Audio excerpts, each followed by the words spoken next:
Hello everyone. This video is brought to you by Newton's Group of Institutions. This is Arvind Egreddy from Department of CSE. In this video, I'll be talking about activity diagrams.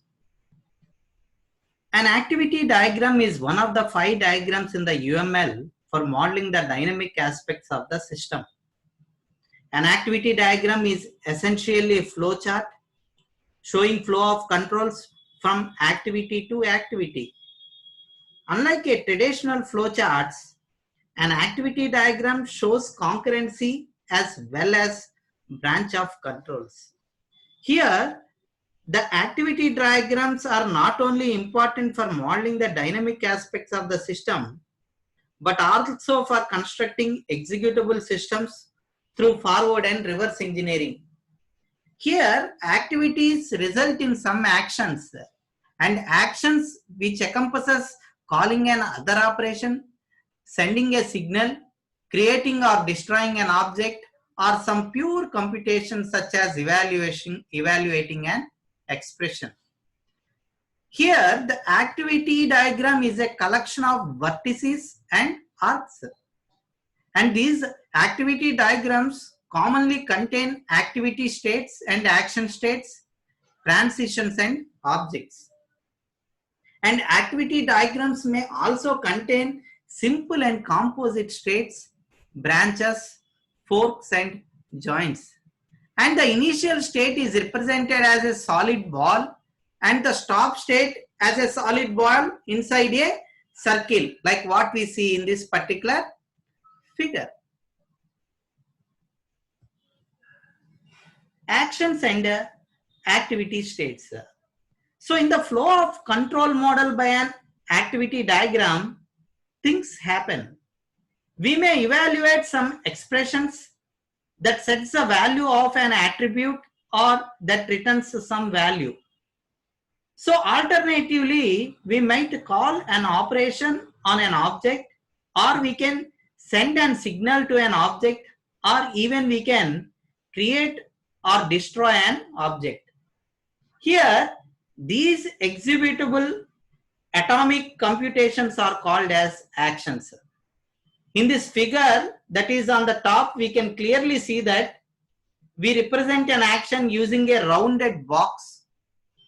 Inside the shape, we might write an expression. Here, the actions cannot be decomposed. So, here we need to understand that these actions are atomic, meaning that the events may occur, but the internal behavior of the action state is not visible. And we cannot execute part of an action, either it executes completely or it will not execute. So here, an activity node is an organizational unit within an activity. And in general, these activity nodes are nested grouping of actions and they have visible structure. So they take some duration to complete, and an action is an activity node that cannot be further decomposed. So in the figure 3 here, which is on the bottom, we can clearly see that there is no notational distinctions between the actions and activity nodes, except that an activity node may have some additional parts which will be usually be mentioned in the background. Coming to control flows, when an action or activity node completes execution, flow of control passes immediately to the next action or activity node. Here, we specify this flow by using flow arrows and to show the path of control from one action or activity node to the next action or activity node. So in this figure, it is clearly seen that a flow of control has to start and need to end at some places. So here we can see the initialization, a small ball, and a completion, a solid ball inside a circle. So there is a circle which is missing, which we have seen in the figure 1. Now coming to the branching, Sequential flows are common, but they are not only the kind of path we will need to model a flow of control. Here we can also have branches which specify alternate paths taken based on some Boolean expression. So as we have seen in the C programming, we represent the Boolean expressions by using a diamond symbol. And the branch may have one incoming and two or more outgoing flows. Coming to forking and joining, when we are modeling the workflows of a business process, we might encounter flows that are concurrent. So here in UML, we use a synchronization bar that specifies the forking and joining of the flow of controls. So a synchronization bar is rendered as a thick horizontal or vertical line. In this figure, we can see a fork may have one incoming transition and two or more outgoing transitions, each of which represents an independent flow of control. See here in the flow, you can see one incoming and one or more outgoing. So here, a fork represents the splitting of single flow of control into two or more concurrent flow of controls. So here, below the fork, the activities associated with each of these paths continues in parallel. Please see the figure while I am explaining. And here coming to the join, which is at the here, you can see the join. So the join may have two or more incoming transactions and one outgoing transactions.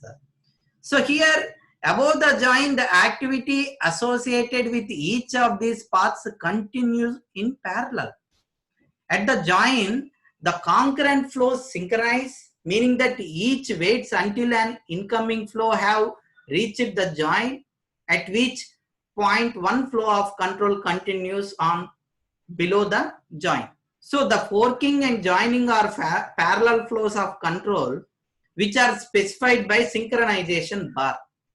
So here the synchronization bar is rendered as a thick horizontal or vertical line. So we can have either the thick horizontal lines or thick vertical lines. Now coming to swim lanes, we will find the useful, and especially when we are modeling workflows of business process, to partition the activity states on an activity diagram into groups. So here each group represents a business organization responsible for those activities.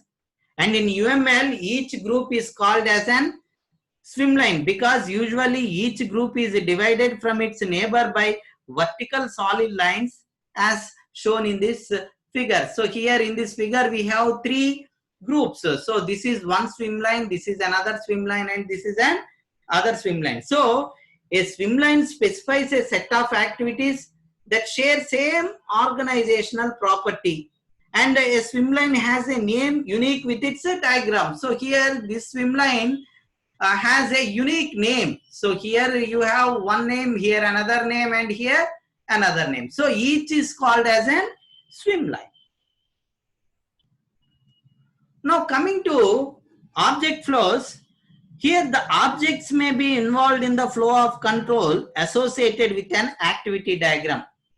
For example, in the workflow of processing an order, as in the previous figure, the vocabulary of our problem space will also include classes as order and bill. So here I have two classes. One is class as order and class as bill. So here the instances of these two classes will be produced by certain activities. One is by process order. So here process order will create an order object, and other activities may use or modify these objects.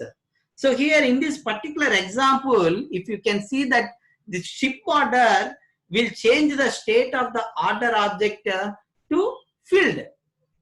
So this is called as an object flow because it represents the flow of an object value from one action to another action. Now, an activity diagrams are used to model the dynamic aspects of a system, and for this we need activity diagrams. Here there are two types of activity models. One is to model a workflow and to model an operation. So coming to modeling a workflow, there are number of software intensive systems that exist in isolation, and there is always some context in which a system lives, and that context always encompasses actors that interact with the system.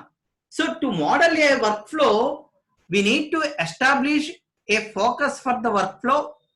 For non-trivial systems, it is impossible to show all intersecting workflows in one diagram. So we need to select the business objects that have the high-level responsibilities for part of the overall workflow. These may be a real things from the vocabulary of the system, or there may be more abstract. So in either cases, we need to create a swim lane for each important business object. Then we need to identify the preconditions of the workflow's initial state and the post conditions of the workflows, that is final state. So this is very important in helping your model the boundaries of the workflow. So beginning the workflow's initial state, we need to specify the activities and actions that takes place over the time, and then we need to render them in the activity diagram as either activity states or action states. So for complicated actions or set of actions that appear multiple times, we need to collapse these two activity states, and we need to provide a separate activity diagram that expands on each. So here, rendering the transaction that connects these activities and action states start with the sequential flow in the workflow first. So next we need to consider the branching, and only then we need to consider forking and joining. So if there are important objects that are involved in the workflow, then we need to render them in an activity diagram as well. We need to show their changing values and state as necessary to communicate the internet of the object flow.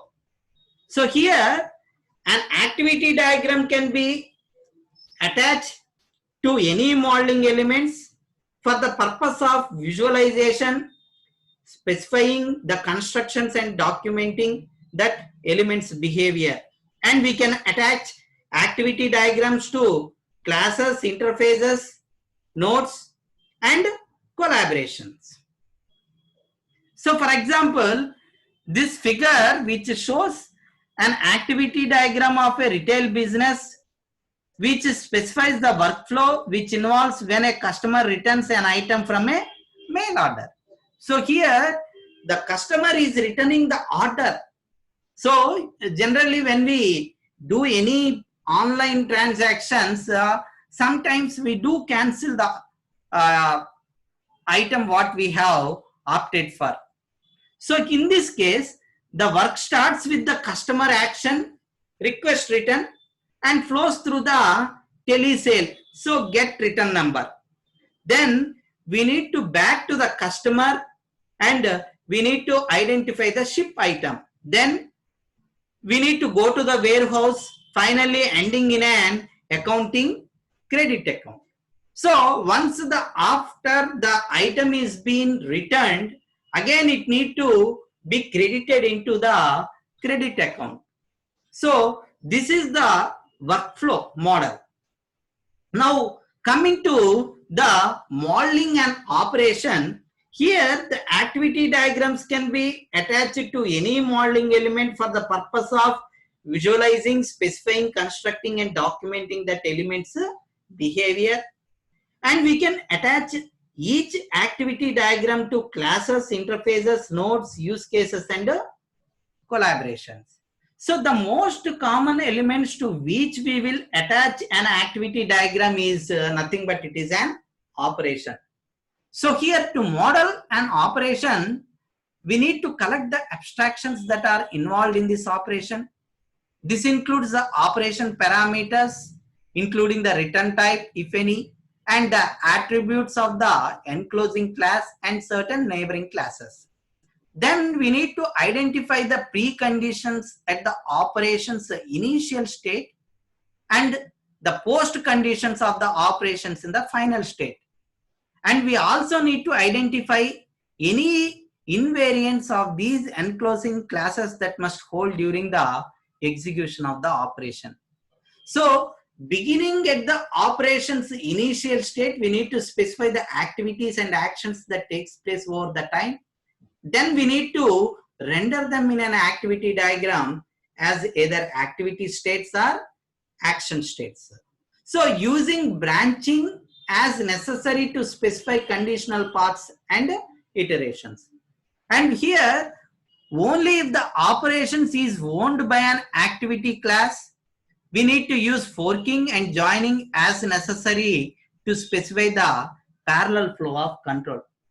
For example, in the context of the class line in the shown figure, which is an activity diagram that specifies the algorithm of an operational intersection. So, whose signature includes one parameter, that is line of the class line, and one return value of the class point. Here, the class line has two attributes. One is interest, slope, and the second one is delta. Okay, so thank you. That's for today. If you like this video, please subscribe to my channel and press the bell icon for the latest notifications. Thank you all.